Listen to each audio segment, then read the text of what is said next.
Hello mga kaibigan, magandang umaga. Kagaya po ng sinabi ko kahapon ay i-discuss ko kung paano nga ba ang proseso ng free patent sa Senro. So sa mga taga-Antique, lalo na sa Valderrama kasi may nakita akong office ng Senro dyan, maaari po kayo mag-apply ng tinatawag na free patent for the residential areas only. Yung kinatatayuan lang po ng inyong bahay at lupa. Unang-una, pag pumunta kayo sa Senro, kailangan ninyo ng free patent application form.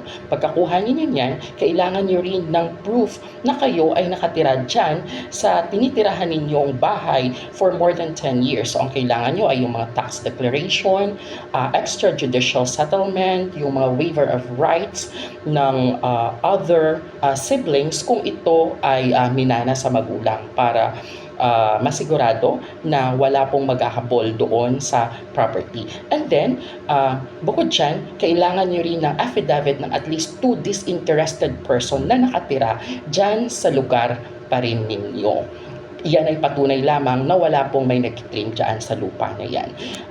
Sumunod, kailangan nyo rin ng certification coming from Municipal Circuit Court or Regional Trial Court. Alam ko sapat noon, merong Regional Trial Court. Kailangan nyo ng certification stating that the land or yung residential property ninyo ay walang may nag-claim or wala itong kaso or kinakaharap na kung ano mang aberya. Sumunod dyan is kailangan nyo rin ng certification coming from LRA kung ano po yung status ng lupa.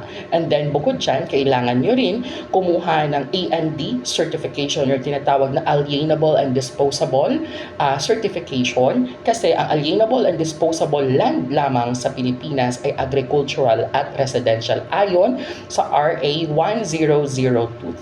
Then, kailangan nyo ng documentary stamp at ang pinaka-last ay ang LGU certification na nagpapatunay na yung area is approved for residential houses or residential location. So yun lamang po yung mga documents na kailangan natin para tayo ay makapag-request ng free patent application sa pinakamalapit na senro sa inyong lugar.